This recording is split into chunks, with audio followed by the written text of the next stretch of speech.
of each of those three things and pass it down. So I'm on the clock, 5 minutes. Yeah. All right. Yeah, you can do it. I can do it. So good evening, my name is Rosa, I'm Alderman of the 35th Ward. And by quick show of hands, who here knows that they live in the 35th Ward? Awesome, great. Well, it is an honor to represent 5 neighborhoods that encompass the 35th Ward.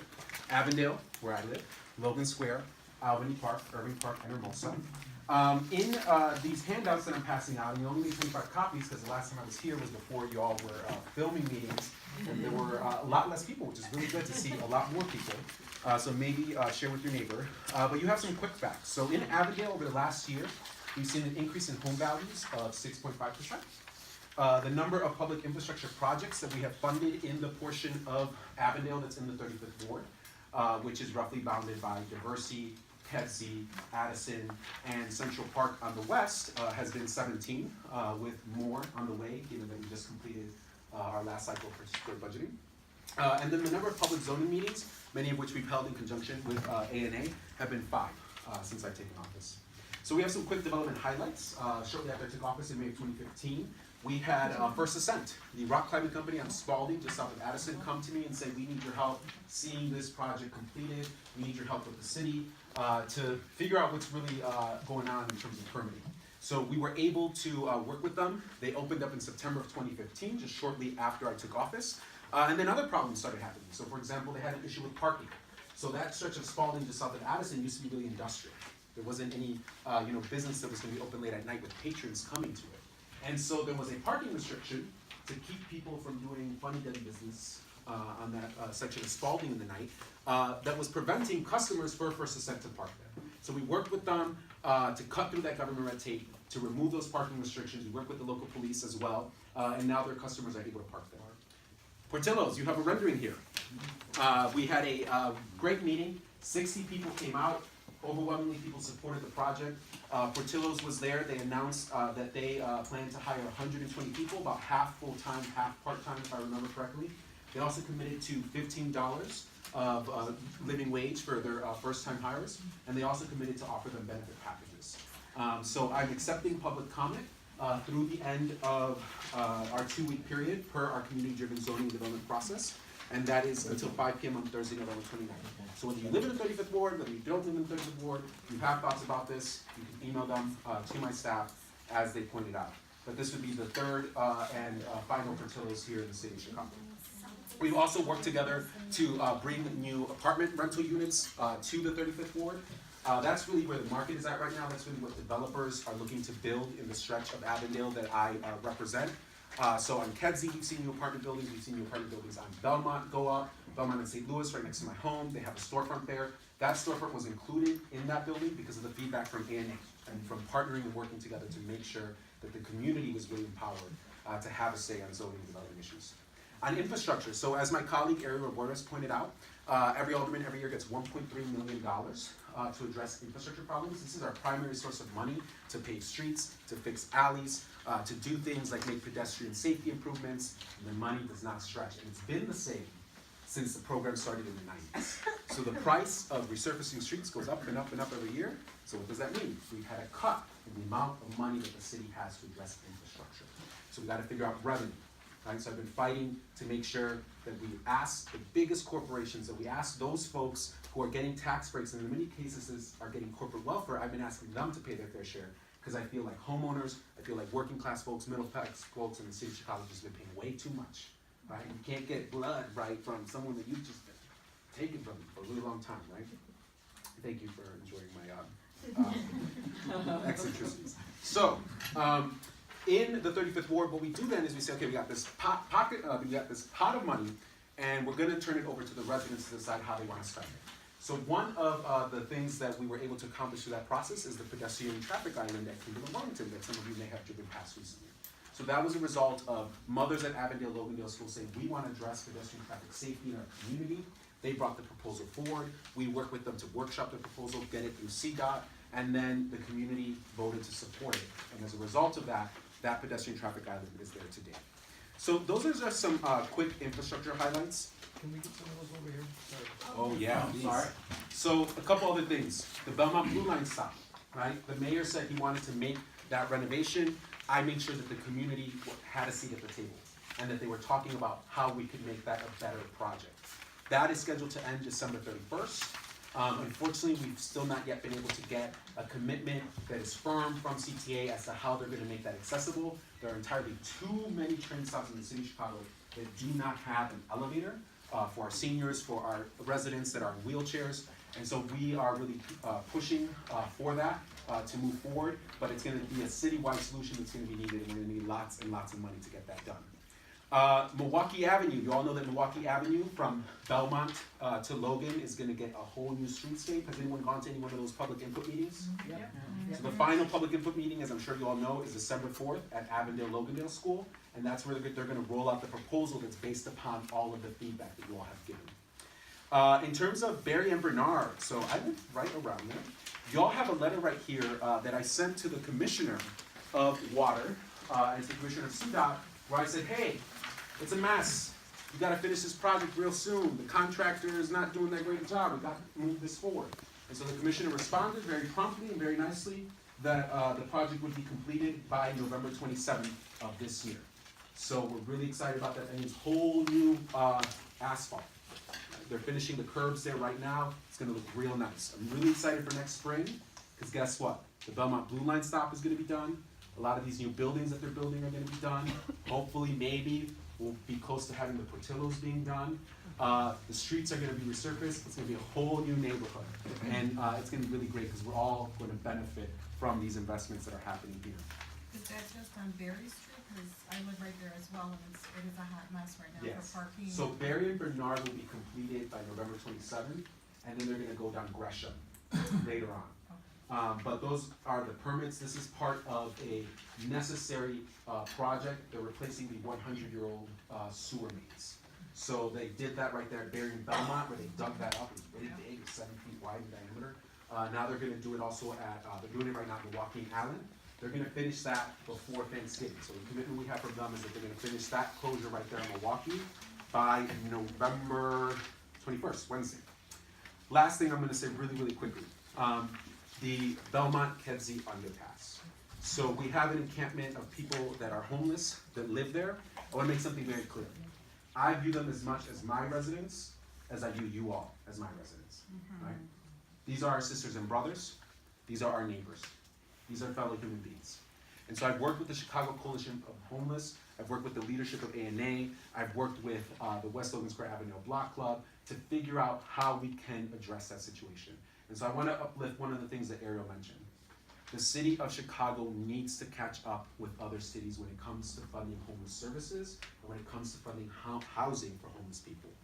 The money that the federal government provides for affordable housing, which we don't do that great of a job managing as it is, does not provide sufficient funds to build housing for people that have zero income. When we talk to the Chicago Coalition of the Homeless, they say all the research says that the determining factor that changes someone's life when they're homeless is if you're able to provide them with a home, because that provides stability. And it provides wraparound services that can help them transition out of facing homelessness and that issue. So this proposal that we're fighting for in City Hall to raise the real estate transfer tax on sales that are over 1 million will bring in tens of millions, potentially hundreds of millions of dollars to fund homeless services in the city of Chicago. And if we get that done, then we'll be able to begin to move people away from living in encampments to living in a dignified house and getting back up on their feet. So I don't agree with my colleague Ariel all the time on everything, but I will say that he's a pleasure to work with.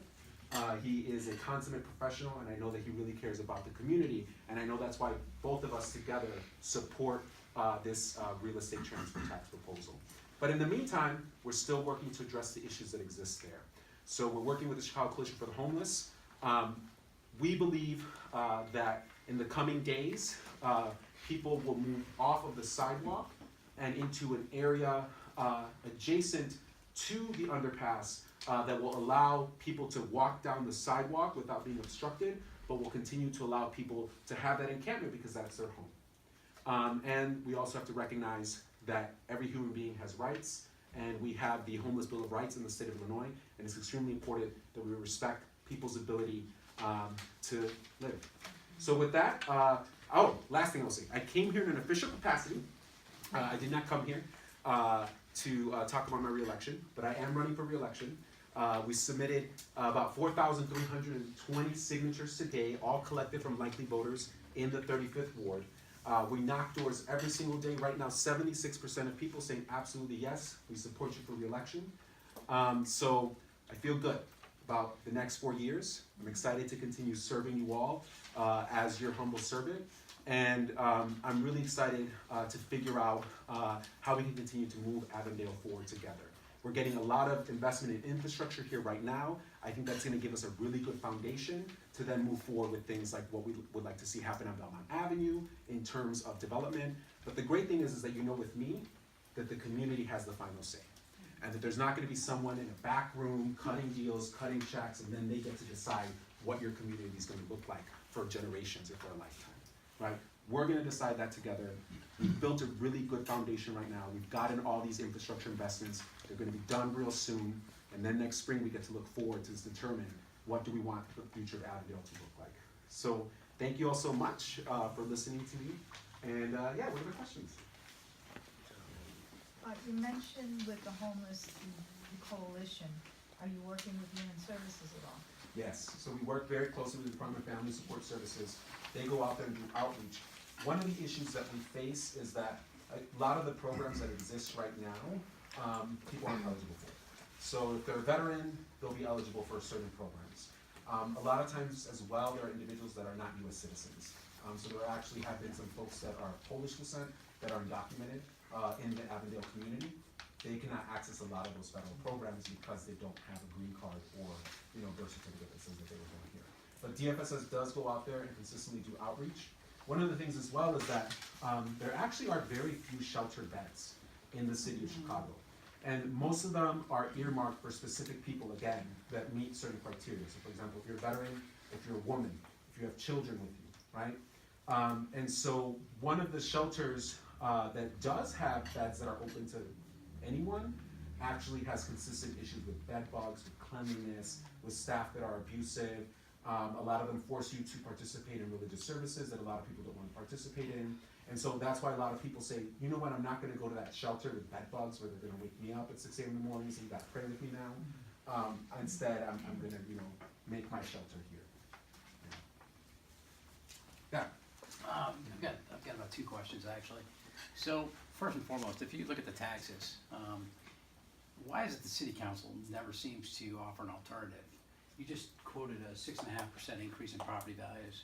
So if you take that over the tax period, let's say all things being equal, that's about 19.5%. My taxes went up 42%. So that's one thing. The second thing, I was at the last city council meeting. You had a flanks of elderly people talking about the deplorable conditions in their tax subsidized homes. So I guess, why is it, 1, the residents are going to be taxed again? And 2, what's going to be different about this situation versus the other? Because you know what? We're not taking care of the elderly as is, and they're taxpayers. And it's not just, I have nothing against the homeless. My wife delivers food to them constantly. Same location you're talking about. My church does the same thing. But I don't see anything out of the city council, nothing, that offers an alternative in any shape or form. It's consistently taxed.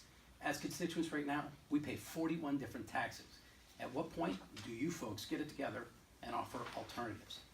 Yeah. Because I just don't see them. Right. You want to say the second question right now, too?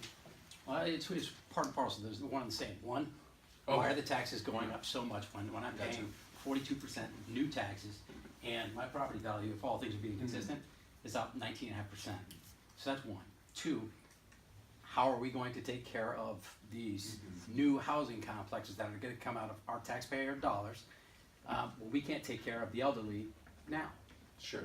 So I do not remember off the top of my head which group of seniors was there complaining about the issues that they were facing, but that comes down to the issue of accountability with CHA. Over the years, CHA has transitioned out of building and operating its own housing and increasingly relies upon nonprofits. And so that creates layers of bureaucracy that sometimes create challenges in terms of going after someone. We've seen the same thing happen with city infrastructure. If I know that someone works for CDOT, and the person that's supervising them is directly under CDOT, it's much easier for me to pick up the phone and say, hey, this person's messing up this way. if there's multiple layers of contractors involved, right, where the contractor brings in a subcontractor, then you get it, the number of people that have to be called and the number of people that have to get pressure to change something changes. Right. So what I'm saying is that I'm not sure what the exact situation was with the seniors complaining, but to me it comes down to accountability and making sure that if it's a nonprofit service provider that has a contract with the city, that we as aldermen are using our power of the purse to dole out that contract to hold that nonprofit service provider accountable and keep them to a higher standard. So I'm gonna look into that and figure out what exactly that is. Thank you for bringing that up. In terms of the taxes, I agree with you 150%. And that's when Mayor Rahm Emanuel came forward and said, we're gonna raise these property taxes. I said, no, I'm gonna fight you on this. And I was one of, I think it was less than 10 aldermen that out of 50 that voted no on raising your property taxes. And I didn't just vote no, I also brought forward alternatives. And I said, these are things that we could do to ask the central business district, to ask people that actually have been getting tax cuts over the years, time and time again, at City Hall and in Springfield, to actually now pay their fair share. If you look at an analysis of all the different states, the city of Chicago and the state of Illinois have the most progressive taxing system. Quite literally, if you are poor, you will pay more of a percentage in your income in taxes than the richest people. We have some of the richest people in the world in the city of Chicago. If you look at all the wealth that's generated every single year in the city of Chicago, it's about $600 billion in Chicago. That's about the equivalent of the country of Switzerland. And I don't see them complaining about homeless people or lack of health care or lack of services in Switzerland. So there's a lot of wealth here. We're just not taxing those that need to be taxed. We continue to go back to the ones that it's easiest to tax, working people. And that is why I oppose that taxation. That is why I put forward alternatives, and that's exactly what I'm gonna continue to do as your alderman. But I will also say that I also put forward an ordinance, which a lot of people hated, which said anyone, before we raise property taxes, anyone in the city of Chicago that earns more than $100,000 has to get a pay cut. And the way that it was calculated, so it said, let's not lay people off, but let's just lower the amount of money people are getting paid if they're making six figures working for the city so that we can have some efficiencies there. That would have generated about $100 million in savings that would have been offset from a property tax increase. You have a question? This will have to be our last question. Is there any plan to address the lighting in the neighborhoods? And what I mean by that is I noticed that there are two types of lights. There's the lights that sort of hang up at about 20 feet, and then there are those that are 20 feet, and then at 10 feet you even see less of them on every street. Where do you find those? And I'm wondering, is there a program to do that for the entire area? Yeah, so the lighting improvements that you see on some of the streets, the residential streets, it's like the new silver pole with the LED light, and then what we call the piggyback that goes over the sidewalk. That is primarily paid for, actually it is paid for through the aldermanic money. One block costs about $70,000 to $80,000. So 1.3 million, $70,000, $80,000, 300 plus blocks in the 35th ward, you do the math, right? So the way that we determine who gets those lights is through looking at public safety needs. So for example, in Albany Park, we did a whole stretch from Haugen Middle School to Jensen Park. We did a whole stretch of those new lights to create basically like a safety passageway that was really well lit, so that our kids, so that our seniors knew, okay, this whole stretch for all these blocks, I'm gonna be able to walk down a really well lit street. The community supported that collectively in the 35th ward by voting in our participatory budgeting project to allocate those lighting improvements there. So if there are public safety issues and you think that lighting would help address that, contact my office so that we can vet it and then we can determine whether or not it will go to a vote so the community can decide if that's a priority. In terms of citywide, the city does have a plan, an agreement that we've entered into to replace all of the city's existing lighting infrastructure over the next 10 years or so. And you're gonna see more and more of those silver lights with the LEDs. Right now the city's focusing on main thoroughfares. So like Irving Park in our ward is gonna be getting some of that. Other streets have already gotten some of that. So it's gonna happen little by little, but right now they're focusing on the main streets. Thank you. Thank you all so much. Have a great night.